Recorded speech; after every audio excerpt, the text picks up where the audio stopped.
on Zoom and we are live on YouTube. And for all the people that are watching on YouTube, we wish you a wonderful day. And for all the people that are here in the room for us, we'll reserve our judgment to decide what we wish you unto us. No, I'm joking. We wish you a wonderful day too. It's wonderful to be together with everybody as we do lesson 4, the final lesson in our class, which is called For All Humankind, Judaism's Message to the World. And just to do a quick review on what we learned so far in the first 3 classes. In lesson 1, we said who has a message and who's the message for? We said we, the Jewish people and the Torah, have a message for the entire world. And Judaism has a universal message, and the essential, and that is what we spoke about in lesson 1, and that it's our job as to be a light unto the nations and share that message with the world. We're going to circle back to that at the end of today's class. What is our message? We spoke about in lesson 1 a little bit, in lesson 2 and in lesson 3. Our message is essentially there are 7 Noahide laws. There are 7 universal principles. No, I don't think so. There's probably someone working over there that you heard. There are 7 universal... Is someone in the lobby there? No, okay. There are 7 universal principles in Judaism, 7 universal laws that we said are the basics of any society, and it is our job to share that message with the world. And in short, what that message is, I'll give it to you in short right now. In short, that message is, we'll say it again, what are the 7 principles? Number 1, don't murder. All people are created in the image of God. Number 2,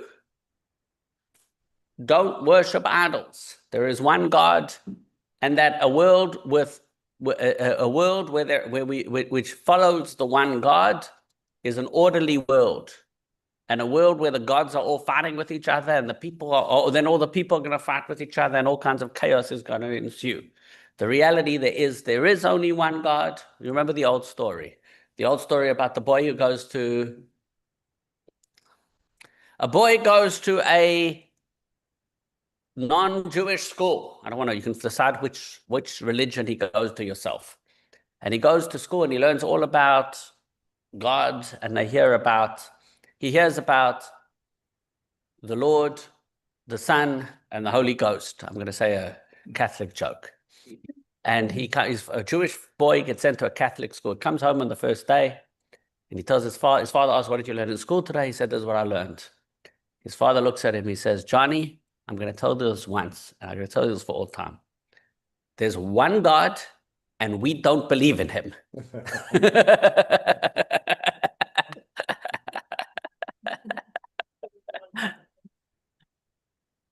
There's lots of jokes. We'll do it. We'll do it. Hopefully we'll have time at the end to go through all the jokes. How long is the post office one? Is it a quickie? Go for it. I want to hear the post office one. Go.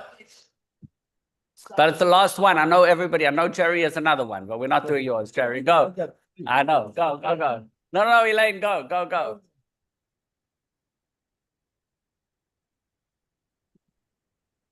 If you don't go to the post offices, how much is the belief, God? Oh, the boy says to the rabbi. The rabbi asks the boy. Exactly. You're going to find a way to God. Exactly.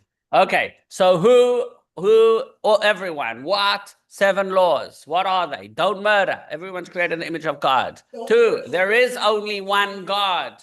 3, have healthy family life and don't commit adultery or other things that can be very destructive to society.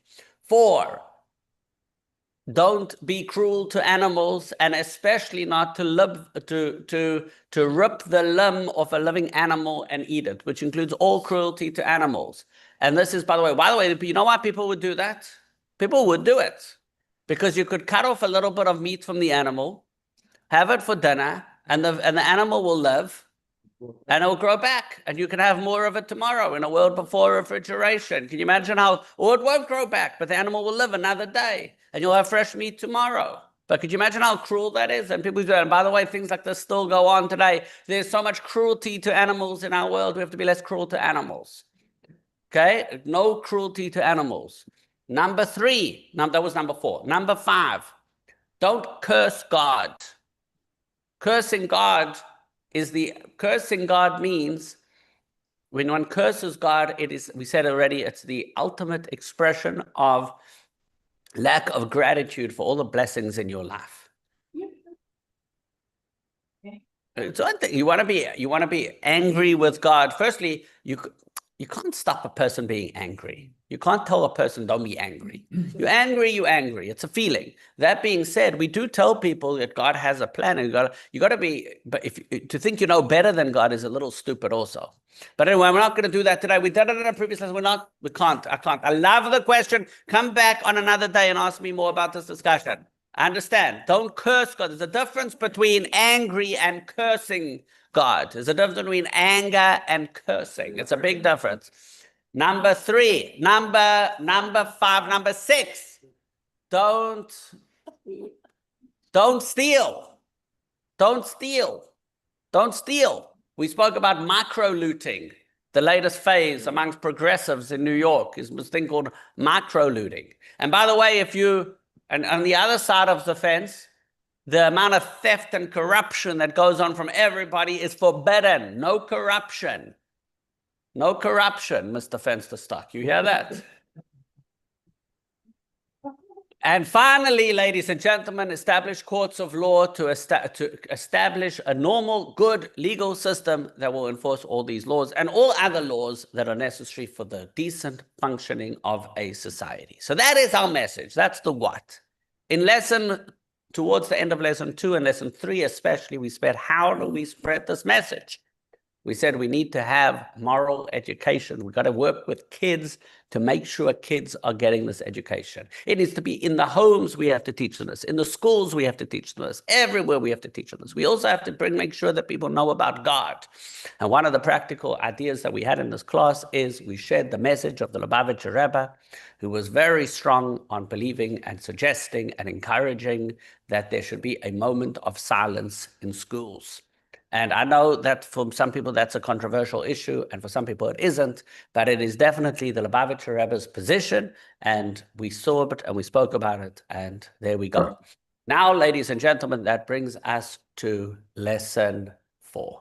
And today we are going to talk about the main question of today, and thing we're addressing is, where are we going?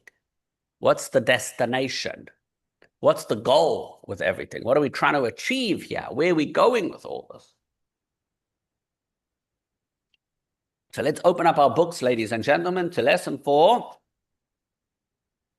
And because we're having so much fun over here, I'm not going to do the whole exercises in the beginning. I'm just going to go straight to the texts of what we're doing and with the slideshow. So I'd like to point out something you probably know, which is that in Judaism, we believe that there is a beginning. God created the world. There's a middle. That's us. And there's an end. There's a goal. The goal is, as all the prophets say, that and it will be on that day that there will be a redemption for the whole world, for all of humanity. There will be a messianic age in which the wolf will lie with the lamb. The world will know war no more. Illness will be eradicated. Peace will reign on earth. All the people of the world will have enough money to live comfortably, and everybody will live happily ever after. That is the vision for the world that the Jewish prophets had, and it's our job to do everything we can to bring that world into a reality. And the good news, ladies and gentlemen, is we've made a lot of progress. The bad news, everybody knows. The bad news is we haven't made enough progress. But the good news is we've made tremendous, tremendous progress. The bad news is we haven't made nearly enough progress. There's still a lot of problems out there in the world. But that's the big picture. The big picture is that Judaism views time and the universe and existence in a linear way. In other words, we have a beginning, a middle, and we're heading towards an end. And this idea, by the way, for the world is such a powerful idea, but it wasn't always that way. In ancient societies, they thought that history is constantly cycling, but at its core, each generation is the same. There's still sociologists and philosophers that want to argue this, but that is not the Jewish view at all. The Jewish view is one in which we are heading towards a better world. And our best days, this is a very, very, very important sentence that I'm going to say.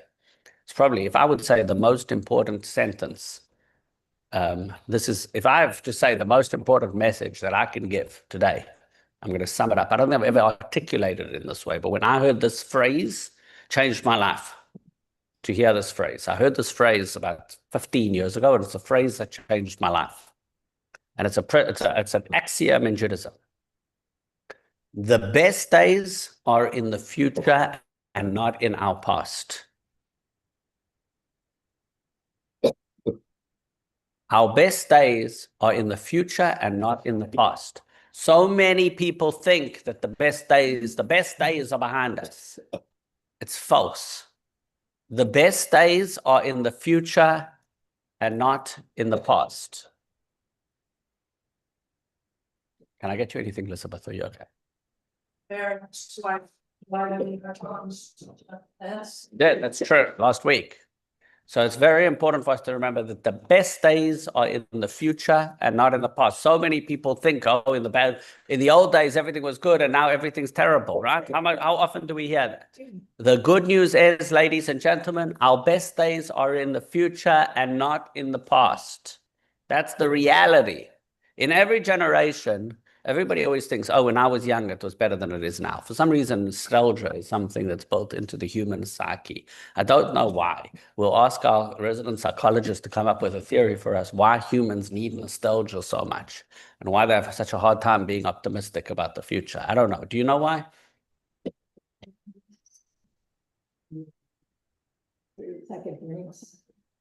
People think that they are so good, but it's not really reality.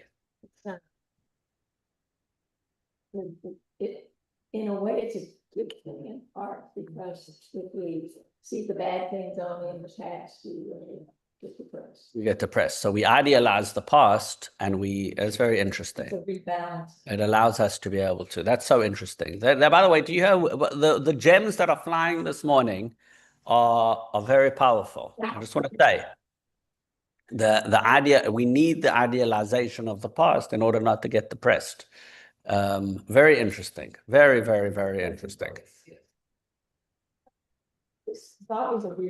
The present doesn't have to feel terrible, but the most important principle in Judaism is that our best days are in the future. Our best days are in the future. And I can quote 100 different philosophers that say the same thing. Okay, and this is what you see, that while the Torah begins with the world, the Torah begins with the words in the beginning, and it ends with this idea that it will be in the end of days, and achris hayamim. Now, you do have texts in Judaism. For example, you have Kohelet, which is Ecclesiastes, in which he expresses some frustration for the way the world is. Page 122 in our books, we start off with with an exceptional Jewish text. A very unusual Jewish text is Kohelet. Kohelet, Ecclesiastes, starts on a very somber note, and it's a bit of a somber book, and everybody wonders, why did King Solomon write this depressing book? Some people say he was a grumpy old man when he wrote this book. Futility of futilities, says Kohelet, King Solomon, futility of futilities, all is futile. What does a person gain from all the effort he toils? I'm not going to sit and read you. You can read it yourself later. It's actually a very optimistic book. If you learn how to read it, he's teaching you some things. He uses depressing language, but he's not really such a depressive. I can give you a nice class on Kohelet. We'll do it another day. But let's rather turn to page 124, where we're going to quote now 2 or 3 texts from a very, very interesting book. A book by the historian Thomas Cahill. Have you heard of him? Very good. A famous historian, and he wrote a classic book called The Gift of the Jews. The Gift of the Jews. And if you haven't read it, I highly recommend this book, The Gift of the Jews. All evidence points to there having been, he was not Jewish, by the way, he was not Jewish. All evidence points to there having been, in the earliest religious thought, a vision of the cosmos that was profoundly cyclical. The assumptions that early man made about the world were, in all their essentials, little different from the assumptions that later and more sophisticated societies, like Greece and India, would make in a more elaborate manner. As Henry Charles Puch says of Greek thought in his seminal Man and Time, no event is unique. Nothing is enacted but once. Every event has been enacted, is enacted, and will be enacted perpetually. The same individuals have appeared, appear, and will appear at every turn of the circle. We just go through endless cycles of the same. The Jews were the first to break out of this circle, to find a new way of thinking and experiencing, a new way of understanding and feeling the world. So much so that it may be said with some justice, that theirs is the only new idea that human beings have ever had. But their worldview has become so much a part of us that at this point it might as well have been written into our cells as a genetic code, as we spoke about in our first lesson. Abraham, when he started, was the only one, and the whole world was against him. And look what incredible progress our family has made over the past 3,000 years, 3,500 years, right? We've taught the world so many important things. Cahill continues, page 125 in our books. He says, we meaning non-Jews, the world, the West, America, the East, the Islamic world, most of the world, we can hardly get up in the morning or cross the street without being Jewish. Who was it that had that routine in the about who was that? Lenny Bruce maybe or something, right? New York is Jewish. Connecticut is Goyish. Yeah. We can hardly get up in the morning or cross the street without being Jewish. He's not talking about Jews here. He's talking about the whole world. He said, we dream Jewish dreams and hope Jewish hopes. Most of our best words, in fact, all come from Judaism. New, adventure, surprise, unique, individual, person, vocation, time, history, future, freedom, progress, spirit, faith, hope, justice are the gifts of the Jews. If you want to know more about it, read his book. He proves in his book that this all comes from Judaism. And when you think of time this way, that we're heading in the right direction, then every moment in our journey is valuable and unique. Let's read Adin Steinsaltz about that. Rabbi Adin Steinsaltz of blessed memory was one of the great Jewish thinkers of the past 100 years.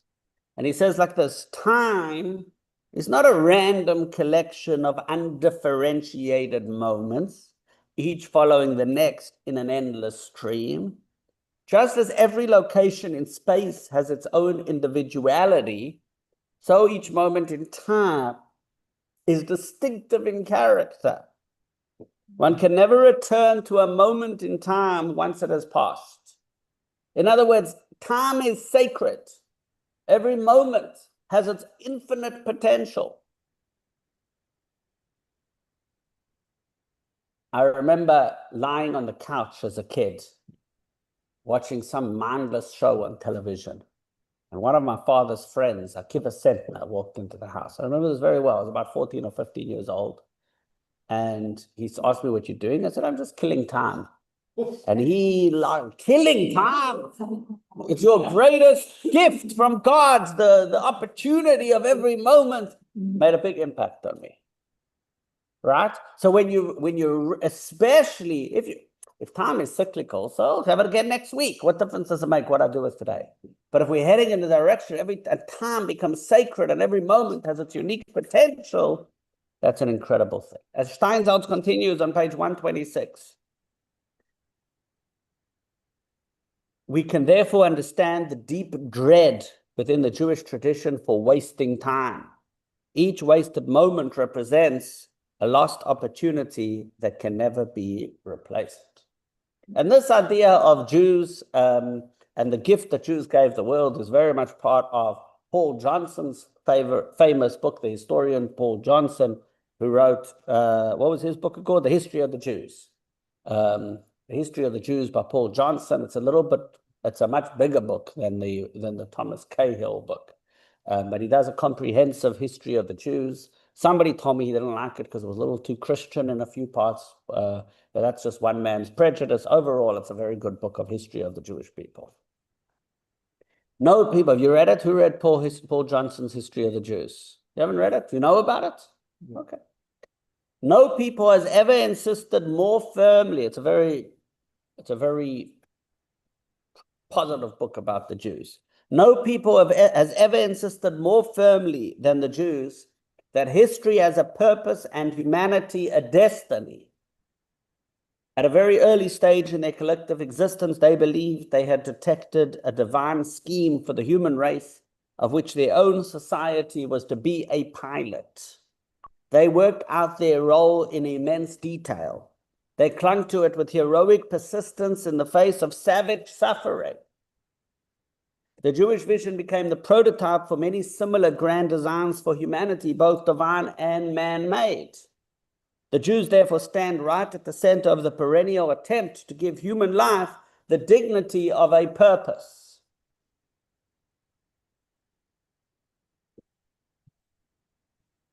So all this shows on page 137 in our book, there's a table. The difference, if you have a cyclical view of time or a linear view of time, your whole view of the world will be different. And I'm not going to go through every element in this chart right now, but we say a wasted moment is a lost opportunity to move something forward. So if your view of time is cyclical, then a cyclic route does not lead anywhere. You don't think humanity is going anywhere. And we're stuck and we're sort of just on a treadmill and doing our thing. So you might as well, as they say, eat, drink, and be merry, for tomorrow we die. That's how some people think of the world. But that's a very non-Jewish view of the world, because a Jewish view of the world is we are here to, as links in a chain, to make a better, more complete, more perfect world. And it's our job to do our part to make that a reality. And as I said before, and remember these words, our best days are in the future and not in the past. We're heading in the right direction, ladies and gentlemen. We have made tremendous, tremendous progress. Okay, there's sometimes we have little blips and we get things wrong and we do things wrong. We've got to make more progress. But overall, we are making incredible, incredible progress. And we have to do more of it. And there is so much good news out there. It's very interesting. Whenever reporters used to come to the Rebbe, I can't say every time, but very often when reporters would come to the Lubavitcher Rebbe, he would tell them to publish good news. He would tell them to publish good news. There is so much good news out there, but they don't report good news. They report bad news. Do you know why? Bad news sells better than good news. People don't want to hear good news. They say if it bleeds, it leads. If it bleeds, it leads. People, no, but I don't know why. Now we're going to turn to our psychologist again. Elaine, why is it that humans spend their lives waiting? How many of us wait for the other shoe to drop, right? We're waiting for bad news. I guess it's my theory is that it's got to do with some childhood traumas that we have. Yeah. That we have childhood traumas that are unresolved, and therefore we always think that something bad is just around the corner, right? That we have this. That's my theory about it. But for some reason or another, the media industry has discovered that bad news sells better than good news. And therefore, they publish so much bad news all the time. You don't see good news. Oh, great news, another illness was healed. Oh, great news, people are living longer. Oh, great news, good news every day. But fear sells better than hope. Fear sells better than hope. I don't know why, but it's the fact. It's just a personal observation. I think when you read something bad, you say, oh, I'm okay then. It's not that bad for me. It's like if you're waiting online to get into a movie or something, you feel much better when there's people behind you. Yeah. And so, it's a contrast with something bad makes you feel better. I think that's one element of it, but I think it's more than that. For some reason, politicians have figured out that fear motivates electorates more than hope. The electorate, voters, more than hope. Fear motivates people more than hope. Now, so therefore they bombard us and play on our biggest fears. That's what they do. That's what people do. And by the way, both sides do this. It's not one side more than the other. Both sides do this. And we have to, we have to get out of this. So Judaism is an essentially optimistic view of the world. The best days are in the future and not in the past.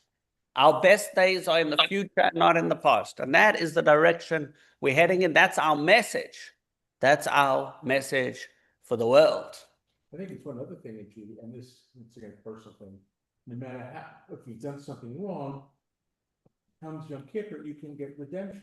That's true. So you can, anything you've done that's not good, you can get it cleaned up and then move on. Connect it. It's the same message, meaning our best days are in the future and not in the past. We can get things right. You know, Rabbi Sachs viewed that the Jews invented guilt as opposed to. Okay, well, please, I know you can talk about that afterwards. There's not enough time.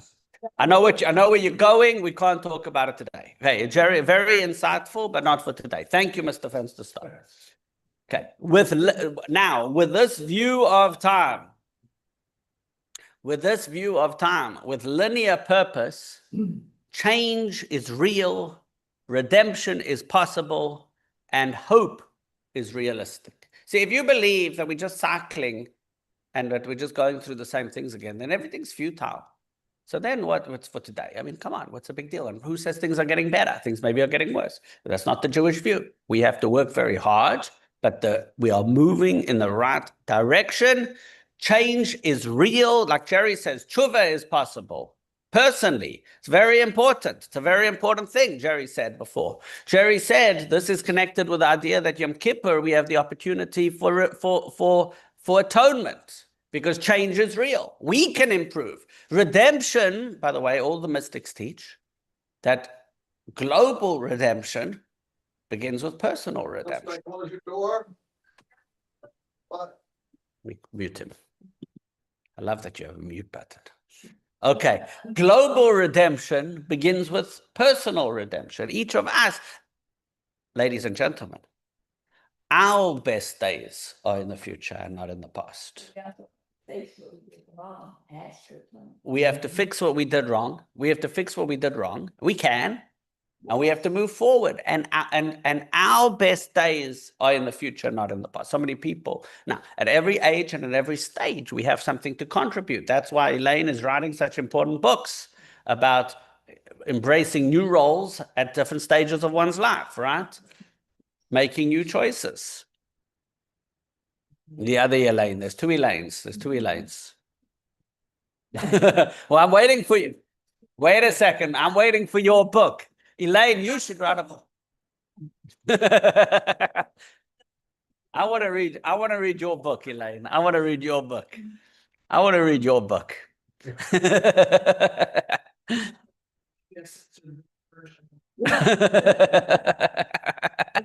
Please, actually, yes, thank you. Thank you for your...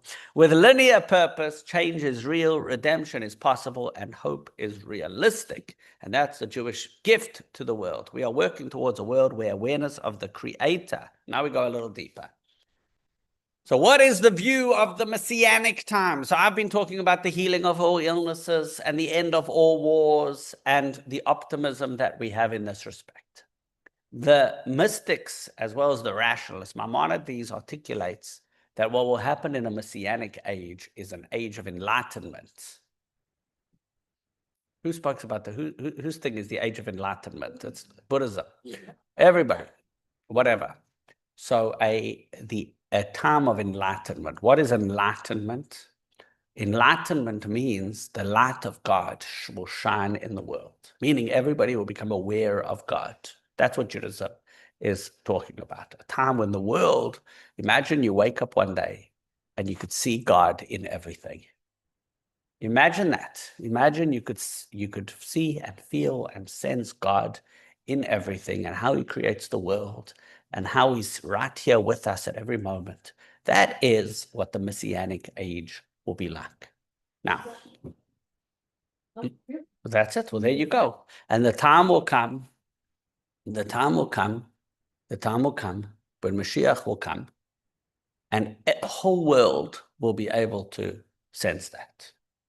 As Maimonides writes, page 129 in our books, we quote it, in that era, there will be no famine or war, no envy or competition. For goodness will be in abundance, and all delights will be as commonplace as dust. The occupation of the entire world will be solely to know God. Yes. I have a big problem with one aspect of this. Okay.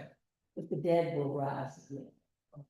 It is illogical, very unrealistic, and I don't understand why it's in our belief system. Well, the idea was that. Yeah. Yeah, look, it's very hard to imagine how it would happen. For those that want, so, okay, so, there's two questions. Why would we want it to happen, and why, and how could it happen? So we'll deal with both questions. How could it happen? I can give you a very simple way it will happen. I'll give you a very simple way. We'll get DNA material, we'll rebuild the person with DNA. It's not so far-fetched that you can get the DNA going, you do a thing, and God brings them back to life. It's very not so far-fetched that you could bring people back to life today. That's one way. Or, okay, now comes the next question, why would you want to? Now comes the next question, why would you want to?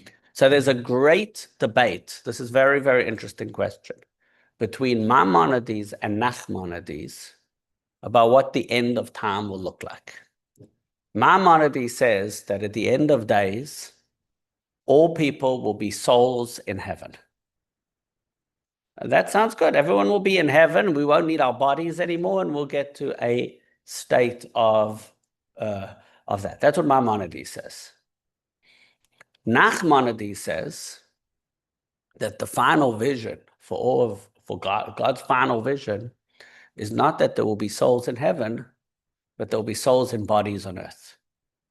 And he explains, because God's ultimate goal is not that we should have spirituality devoid of materialism, but that in a material world, God should be as manifest as if it was the fusion of spirituality and materialism. We have souls now, but unfortunately now we aren't so aware of God. So we live our life trying, but none of us have really ever fully lived. As much as work we've done to make the world into a better place, none of us have truly lived in that perfect world that we are helping to create. But when the Mashiach comes, the teaching is, all those that contributed to this effort will be part of the experience of living in a perfect world where heaven and earth, spiritual and material, fuse together in a healthy way, not sick bodies, but healthy bodies, perfectly united with spiritual purpose, materialism and spirituality coming together in perfect oneness. So you'll live forever in a perfect, it's heaven and earth mixed together. It's the body, because we have to remember the physical body is not an obstacle to spirituality. It will channel it and it will reveal it. So it's the most perfect fusion. So it's not a world. So why does it? So that's the answer to your question. Why in bodies? Because body and soul come together as one in that world. That's the answer to your question. If you want a longer discussion about this, I'm happy to have a longer discussion. But I think that's the answer. And think about this. Think about it. In other words, imagine I told you your body would live in heaven, that the body will join you in heaven. The body will also join you in heaven. That heaven won't only be spiritual, the body will join you in heaven. A young, healthy, good body will join you in heaven and live happily ever after with heaven and earth. Earth will join you in heaven. And it will be earth and heaven all together. So instead of saying earth will join you in heaven, we normally say heaven will join you on earth. And that's the answer to the question. Now, exactly the mechanics of how God is going to make that happen, either it will happen through DNA or it will happen through a miracle. But all kinds of miracles can happen in all kinds of ways that we're not quite sure of how it's going to be. But the importance of body, why do we want it? Because it's the idea that the end of days is not only a soul, but it's the body and the soul reunited as one in perfect harmony and spiritual goodness. That's the reason for it. It's a very, very deep concept, and that's what Nachman is. The young, what kind of body? The young, the healthiest version. All illnesses are healed, perfect health, perfect thing. Where Baby the could still be born. Maybe grow. It can be that, but you sort of very. and there'll be enough, and the world can expect. It doesn't matter. All the logistics, don't worry about it. God will figure out the logistics. Don't worry. Don't worry about the logistics. In other words, you don't have to worry. It's going to be okay. It's going to be good. Yeah. Okay, fine. We'll go to other planets. If we need to go to other planets, we'll go to other planets. I don't think you have to worry about it. We'll be fine.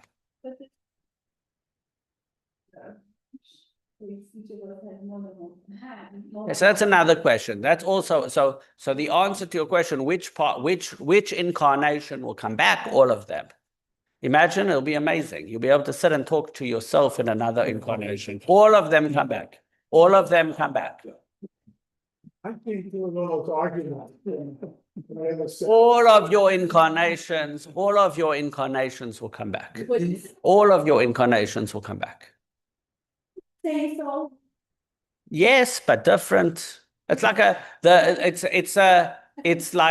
so we have to go into it. The answer is yes and no, a little bit more yes than no. But yes, we'll deal with this. We can talk about the mechanics of it a little bit later.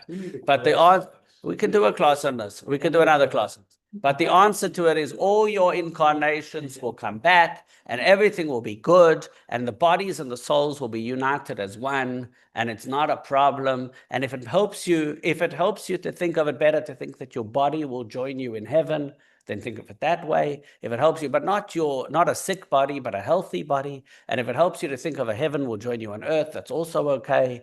And the main point is that you see, we're thinking that body and soul are contradictory, but they fuse together in perfect oneness. Ladies and gentlemen, we'll talk more about this another time. Now, I want to show you. So this idea is, 1 second. Are you ready to move on yet, Elaine? Sure. One more. Wait. That what physical reality is probably not what we think it is. It's not the way we perceive it. Physical reality. That's also true. Is different from what we think it is. It's not as solid. I think that's great. We're going to talk about that in our next point. Very helpful. Thank you. What was your last comment, Elaine? So when I think about death, I'm not afraid of it. Okay, I think cool. about being as a soul with God, the spiritual part of me is in heaven. So guess what? That's true. That's true. That's true. But that means souls have to leave their bodies for that. The Messianic age is your body will join you there too.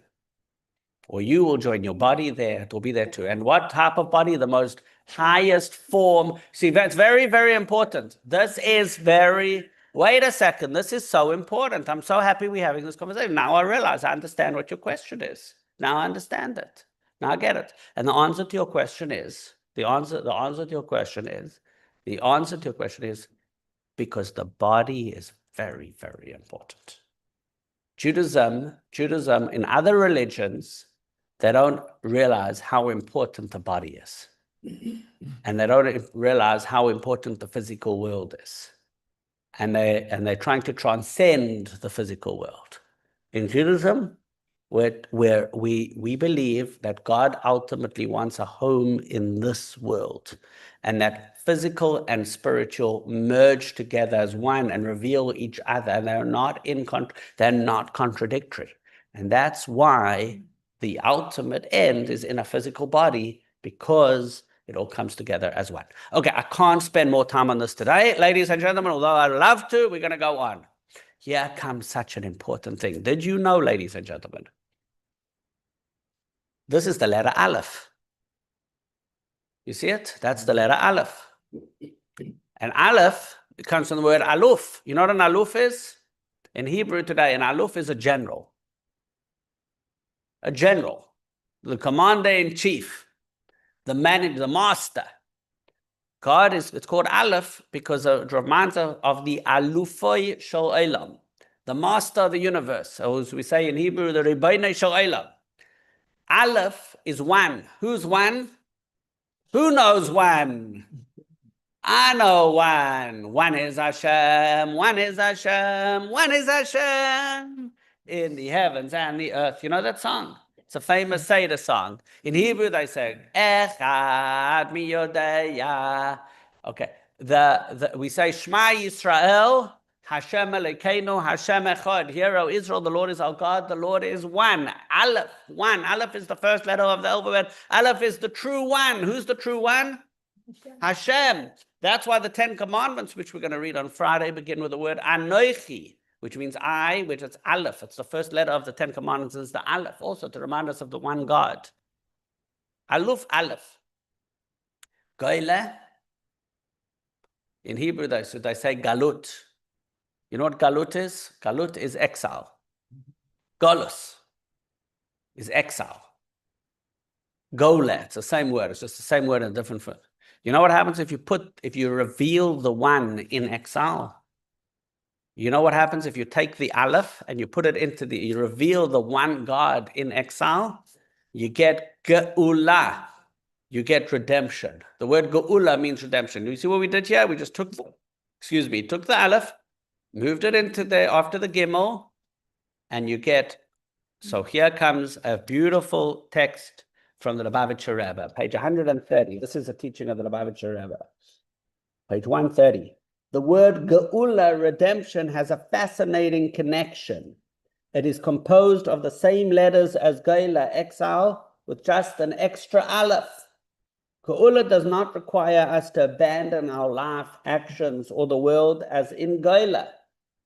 The reality we experienced in exile is not erased, God forbid, but rather redeemed. Geula is about elevating and redeeming life within Geula, transforming the very essence of exile into redemption. It's about revealing the Aleph, the master of the world, in every aspect of Geula, of exile, of current reality. Ultimately, it's about removing the concealment that exile placed over the true nature and purpose of everything, and uncovering the presence of the master of the world within it all. In other words, the mystics teach that the exile of the Jewish people is not just a physical displacement, but it's a spiritual darkness. And that you reveal God in that, you reveal the light, you turn on the light and you have redemption, the light of God. And that is what redemption is all about.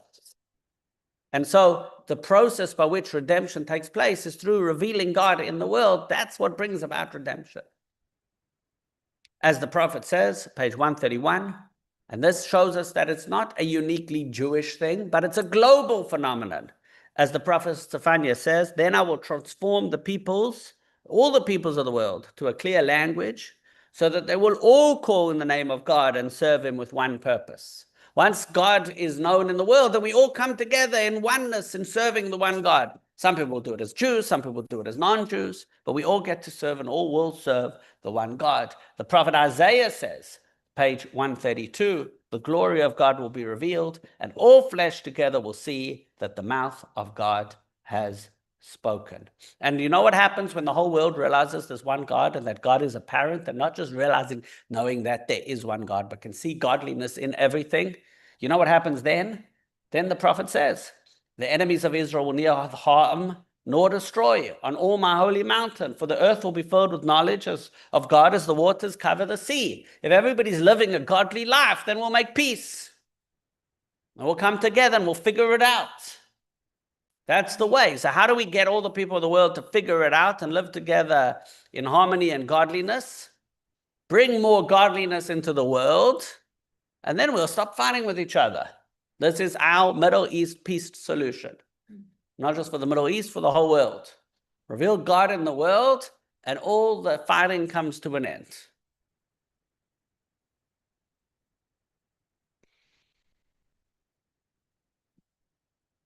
create the universal awareness, come together in unity of service, bring about a divine revelation. When the world is saturated with godly awareness, then there will be true total peace in the world. And to bring that about, the way we do that, a process of doing that ultimately is about making the ideas of the Noahide laws. This is totally tied in with what we said. Once everybody realizes the oneness of God and lives according to Noahide laws, every God-driven moral choice brings the Aleph into the world. And of course, we know that this process of redemption, so we're talking about a global process over here. How do global processes begin? We all know global change begins with personal change. Global redemption begins with personal redemption. So the Jewish story begins with an exodus from Egypt, right? We celebrated on Passover the exodus from Egypt. We know that the national story will end with the coming of the Mashiach, but in an age of redemption. That's what we've been talking about all morning. But we have to also remember that each one of us goes through this process ourselves. And that is why we are obsessed with the Exodus. Because Judaism teaches that each one of us goes through our own and needs to have our own personal Exodus every day. A personal redemption every day. An Exodus from Egypt. What is Egypt? Egypt, huh? Very good. Egypt is Galus. It was the first Galus. And it was the first redemption. You're very good, Elizabeth. You're getting good at this Hebrew stuff. I like it.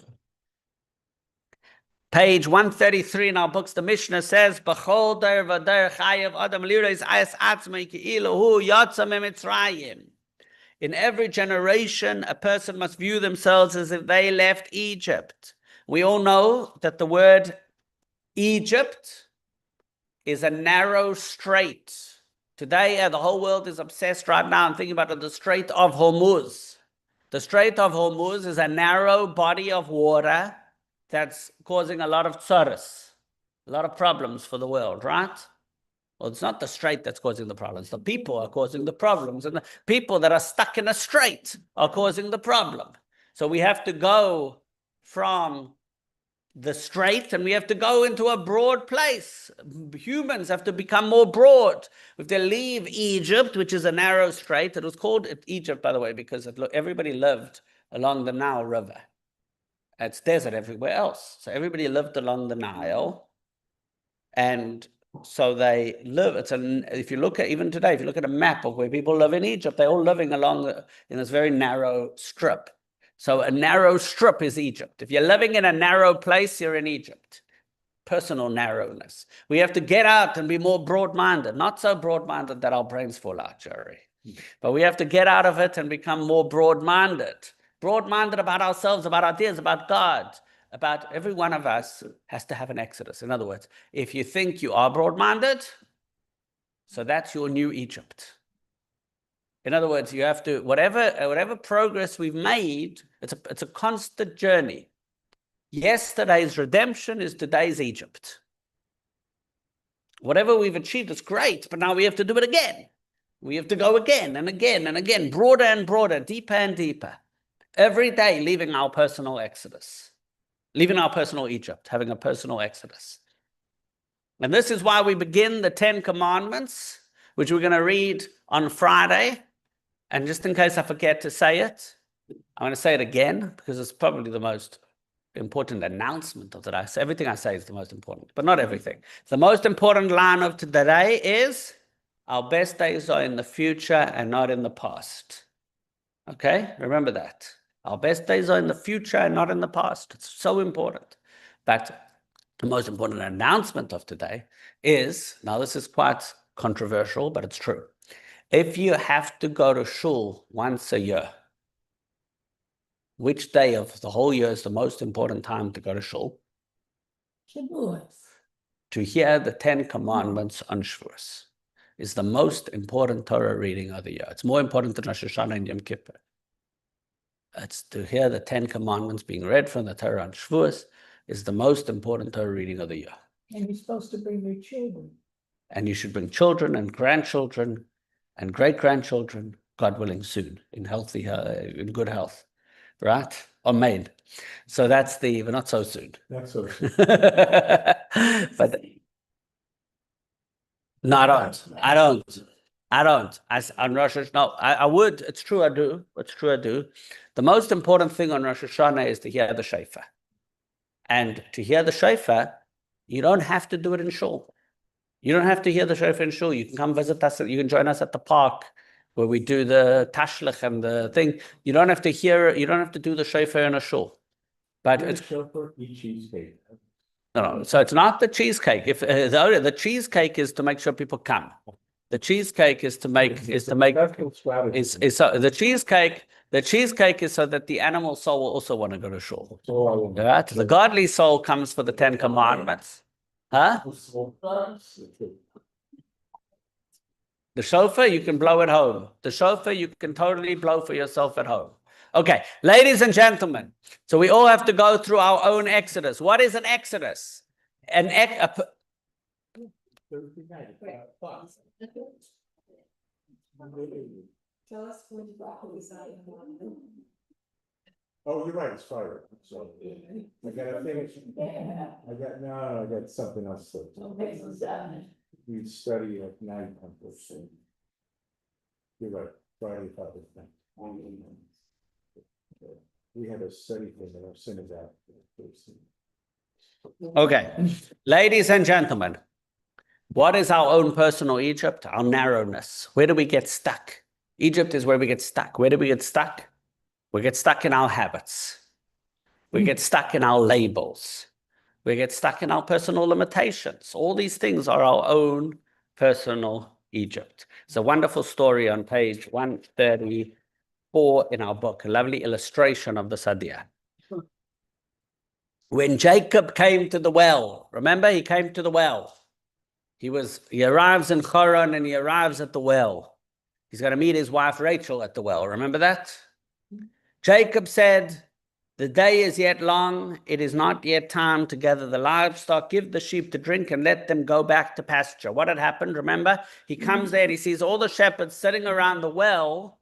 Nobody's feeding their sheep and nobody's pasturing the sheep, and he can't understand. Why is everybody just sitting around? He comes there and he says, don't just stand there, do something. Right? He can't understand. Well, everybody and the workers are sitting idly. The shepherds responded, "We cannot do so. We can't give water until all the flocks assemble. Then they will roll the boulder off the well's opening, and we shall give water to the sheep." As Jacob was talking with them, Rachel arrived with her father's sheep, for she was a shepherdess. Upon seeing Rachel and the sheep, Jacob approached and rolled the boulder off the well's opening and gave water to the sheep. He did what everybody else, what it normally took 100 men, Jacob could do by himself, right? I don't know if it was 100 or 10 or whatever it is. That's the famous classical interpretation of the story of Jacob. Rabbi Yehuda Aryeh Leib Alter was known as the Sfas Emes, was the Gerer Rebbe, the Rebbe of Ger. Ger is a town in Poland, okay, a suburb of Warsaw. He was the Gerer Rebbe, and he quoted the Imre Emes, Marach Alter, his father. And he quotes him and tells us and reinterprets the Jacob story, a beautiful interpretation. He says like this: Jacob saw the large stone covering the mouth of the well. Even if he himself was strong, should he not have realized that the shepherds would be unable to roll it away? He sees them all there, they're standing around. He sees a rock on top of the well. He should have realized you need more people to move the rock, to move the boulder, right? At the very least, they should have tried. Perhaps they would have succeeded. Since Jacob told them, "Give the sheep to drink," they must have been capable of doing so.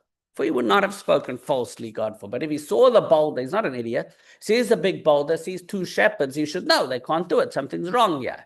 Obviously, it therefore appears that had they made the attempt, they actually could have removed the stone. But they did not want to try.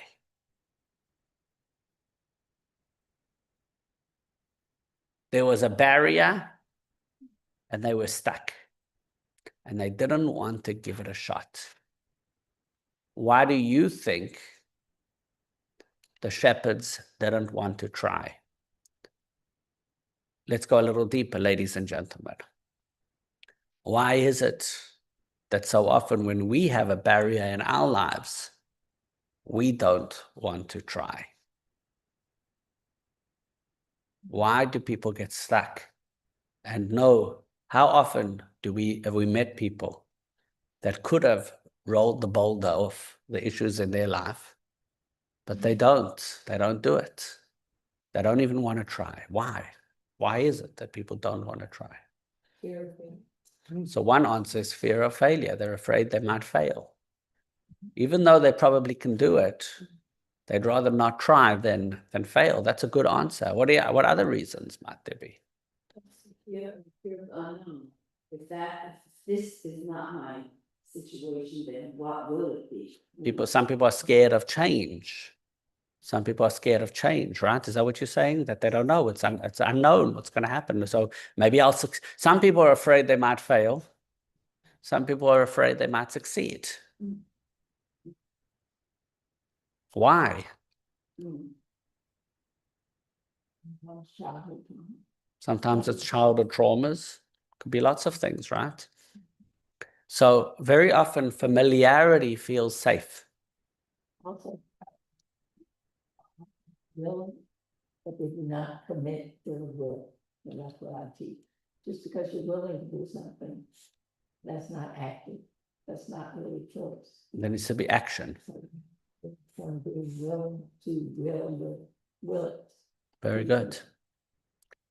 Very good. So sometimes familiarity feels safe and growth feels uncertain. And people would rather stay where they are in Egypt than open themselves up to the change.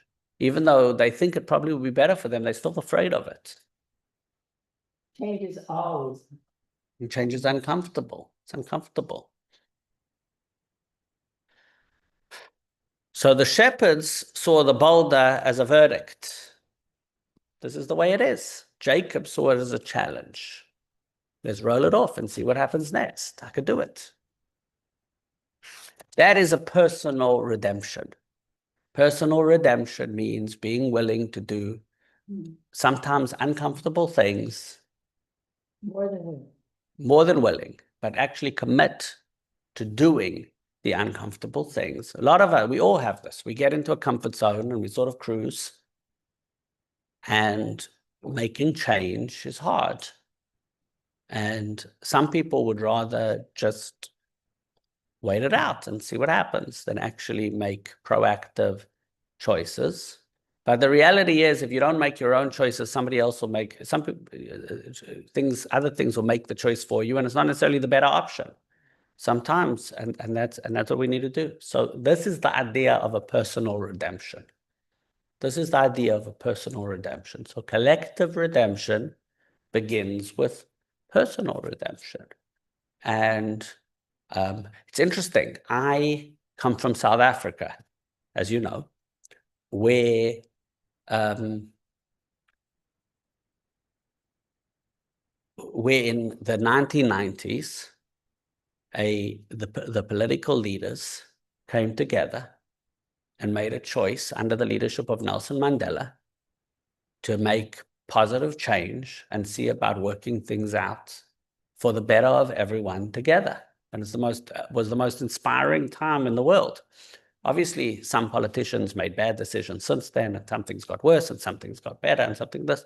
But in lots of places and lots of times, people have done that. But we live in a world where it's getting harder and harder for people to do that. But we have to do that in our own lives. Global redemption begins with personal redemption. That's one of the most important teachings of Judaism. An individual's action has its own inherent impact. Remember, God, and very often the small things we do make tremendous, tremendous change. There's the famous story about, what was his name? Harry Rabinowitz, that led to the formation of the State of Israel. Remember the story? You know that the state of Israel came into existence because of an American guy by the name of Harry Rabinowitz. I think that was his name. It It was a Harry friend of Truman's. He was Truman's friend. I Huh? What? think it was a different name, but doesn't. Okay, it could have been Harry Rabinowitz. Watch this. Truman's Jewish friend. Okay, I think Claude left us, by the way. I'm not going to turn off the Zoom because I'm using Zoom to film the thing. Jacobson, Eddie Eddie Jacobson. Jacobs. Edward Jacobson. So what's, you know, the famous story, how Eddie Jacobson convinced President Truman to recognize the state of Israel. Everybody knows the story. They were good buddies back in the day From World War I. from World War I, and they lived together in the same town, whichever city they lived in. And Truman deeply respected this guy Jacobson. And when the time came for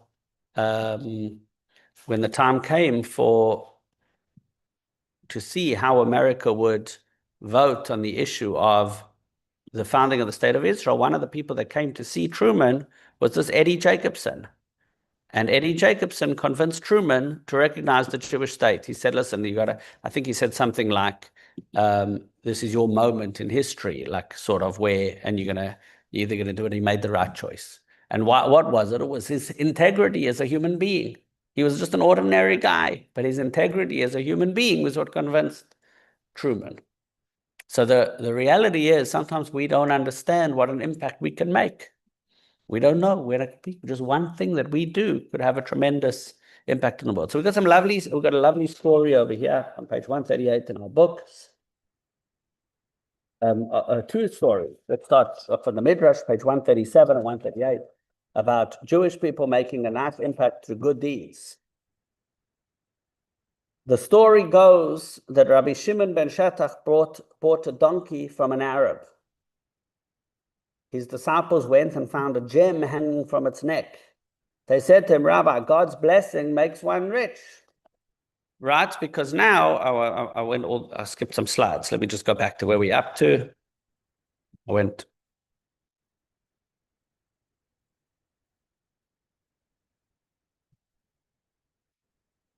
So his disciples went and found a gem hanging from its neck. They said to him, Rabbi, God's blessing makes one rich. You got a gem, you're rich now. The Rabbi Shimon ben Shetach replied, I purchased the donkey, not a gem, and went to return the gem to the Arab. The Arab then exclaimed, Blessed be the Lord, the God of Shimon ben Shetach. He made an incredible impression on this Arab. The Arab recognized God. So how do we bring about universal redemption? We said already, when everybody recognizes God in everything, then we'll stop fighting with each other. So if we make a good impression, each one of us in our own lives, that can bring salvation to the entire world. Next story, another lovely story. Rav Safra had a donkey for sale. What's with these donkeys? A man approached him while he was reciting the Shema and asked, would you sell me the donkey for this price? Rav Safra didn't respond. Thinking that Rav Safra wasn't satisfied with the offer, the man increased his bid and said, how about for a higher price?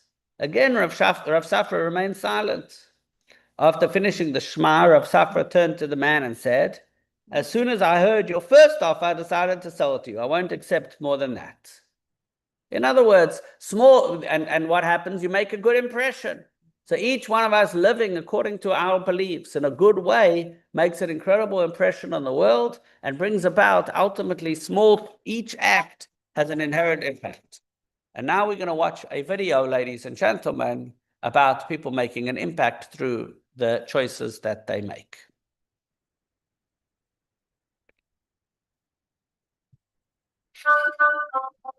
Can you hear?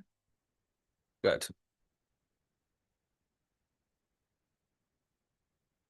David Chase was born in Poland. As a teenager, he was deported to Auschwitz, where his mother and sister were murdered. He survived multiple camps before being liberated at Mauthausen. After the war, he came to the US. He built a business empire from scratch and devoted himself to philanthropy.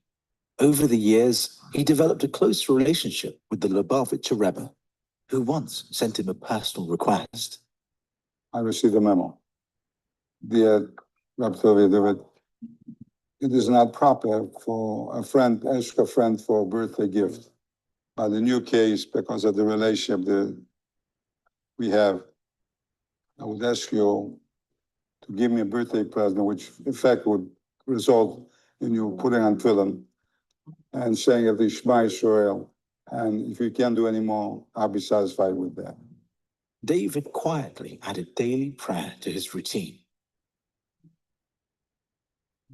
A few years later, in 1983, he attended a gathering celebrating the Rebbe's 81st birthday.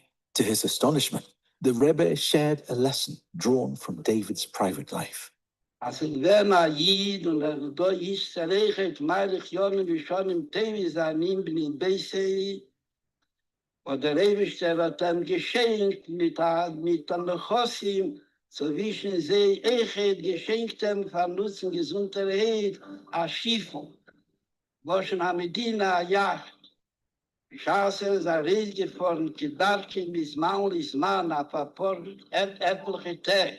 Aufgrund die Nähe Hefisch auf sein Jahr, die Schaße vielleicht kommen, Mann hat viele, der gewusst hat, die viele Schmähle essen, die viele Samide. Darf sein Ponov Yerushalayim, hat gedacht wissen, wo sie gefühlt sich miesen. This was long before smartphones and compass apps. In the morning when I got up, when we on the way, I called him up. I said, by the way, Captain, what's our heading? It was the north, south, east, west, so many degrees. For 2-3 times when I asked him originally, he said to me, Mr. Chase, gave me such and such, such and such. Then one day he says, are you trying to learn how to run a boat? You're starting navigation. I said, no. What I want you to know is that I every morning pray to God before I go upstairs, before I have breakfast. And I say my Shema, I didn't go in details, but I want to face east, which is Jerusalem.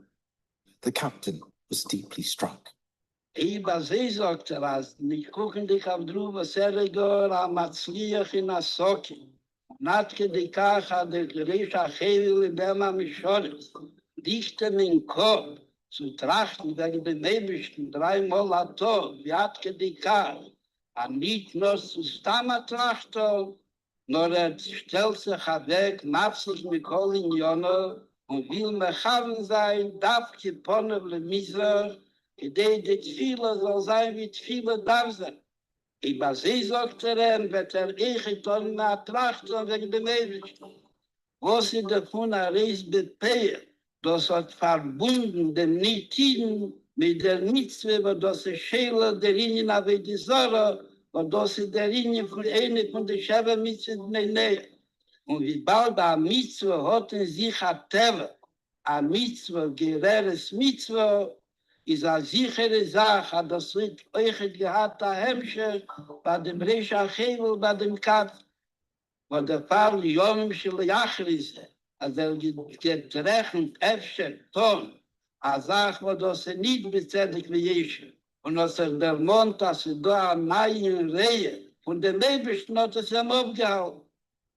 Later, Captain Dick Winters told David he shared this message with family and friends, insisting if more people paused each day to think about God, the world would be a better place. A captain, a question, a moral compass. Sometimes the most powerful teaching isn't a speech, it's a way of life.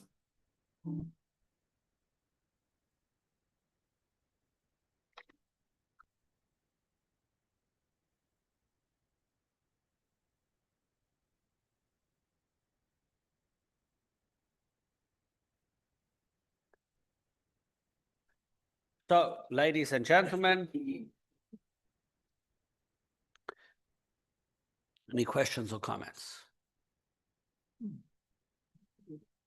It is a beautiful story. So, the next part of our class talks about the fact that here we are talking about the Noahide laws, and there's a nice reading, a beautiful reading from the Lubavitcher Rebbe, He says, if the Noahide laws are so important, how come historically people don't talk about that? It's not even in the code of Jewish law.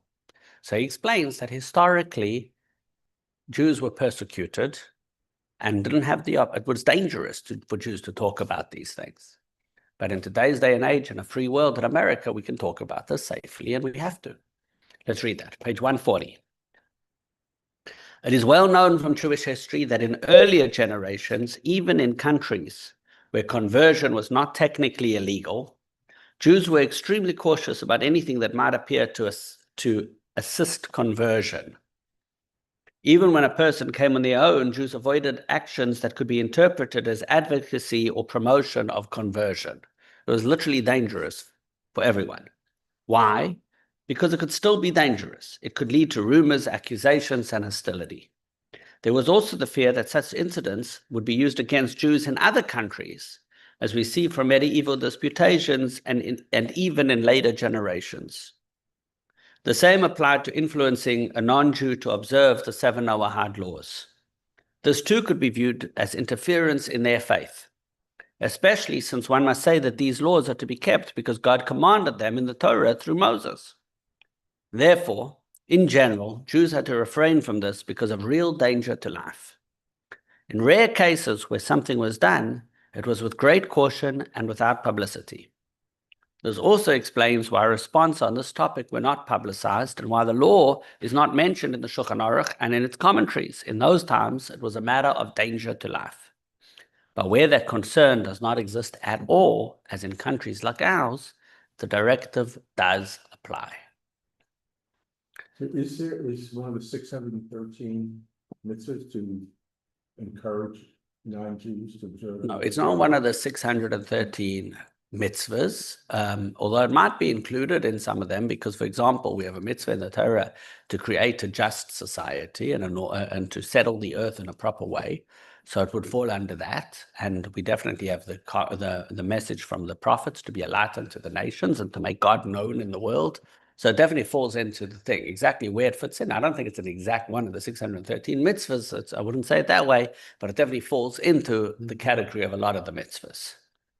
There's a beautiful concluding text with which we're going to conclude all the texts in our book, ladies and gentlemen. Genesis 15:5 says, God took Abraham outside and said, look towards heaven and count the stars. Can you count them?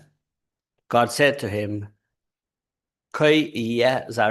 so shall your descendants be. Right? Remember that? So normally we talk about it as numerology, or not numerology, but the numerical, the number of Jews, that you'll have many descendants as the stars of the sky. That's the literal interpretation.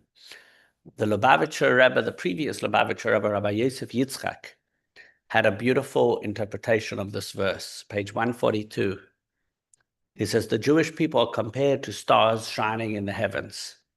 By their light, even one walking in the darkness of night will not lose their way. God is saying to Abraham, you will be the descendant, you will be the stars that light up the night.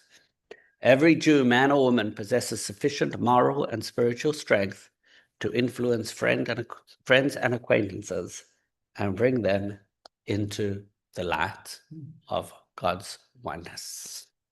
So how do we do it? So firstly, ladies and gentlemen, if you look at the screen, we need to have respectful dialogue. When we talk with non-Jews and share the message of Judaism for the world, it has to be done respectfully and normally and not dogmatically. There was a time when safety precluded Jews from sharing our universal moral message. Now is the time to channel our inner Abraham. Just as Abraham brought the message of God to the world, every one of us is an ambassador of Abraham to do the same. This sums up, ladies and gentlemen, our course. In lesson 1, we spoke about how God unites all existence. In lesson 2, we spoke about universal morality that's based on God and not. Lesson 3, we spoke about transmitting the values through education. And lesson 4, the destination, the goal for all humanity. With this, we announce our next course. JLI has prepared this year a summer course, which is an unusual thing, and we're very happy because this year is 250 years since the founding of the United States of America, the Declaration of Independence. So there is a course called Sinai and Civics the Jewish ethics that shaped America's founding. Today's class, we quoted from Thomas Cahill, who speaks about how everything's a Jewish idea. We will do a course on tracing how Jewish ideas are at the core of American ideas. I'll be sending out an email in the next few days or weeks with dates and times for that new course. Lesson 4. Summary of lesson 4. It will get better. 1. Without a clear destination, morality can feel like endless, pointless effort. A lack of a compelling why leads to apathy and cynicism, as the struggle for goodness feels like a loss rather than an investment. 2. The ancient worldview saw time as cyclical, with everything repeating. Judaism presents a shift. Time is linear, with a beginning and an end, meaning every moment moves us toward a meaningful destination under God's guidance. 3. The Messianic era, the ultimate destination described in Judaism, is a time of universal awareness of God's presence. This era is about more than physical comfort. It's the fulfillment of humanity's collective purpose through the revelation of God. 4. Redemption is about transforming the world, not escaping it. The key difference between exile and redemption is the revelation of God within the world. Every action that aligns with God's will brings the world closer to its ultimate purpose. Spreading awareness of the Noahide laws helps bring about this transformation. 5. Personal redemption mirrors this larger vision. Just as history moves toward a destination, each person has the ability to move toward their own personal redemption, changing and growing with purpose. 6. Personal redemption mirrors this larger vision. Just as history moves towards a destination, each person can move toward their own redemption, but this depends on mindset, believing that change is possible, and choosing to try again allows a person to grow with purpose instead of remaining trapped in cycles. 7. We spread the message of the Noahide laws through example. In today's free world, it is also our responsibility to proactively share this message, guiding others towards the ultimate purpose. Ladies and gentlemen, thank you very much, everybody, for joining today's class.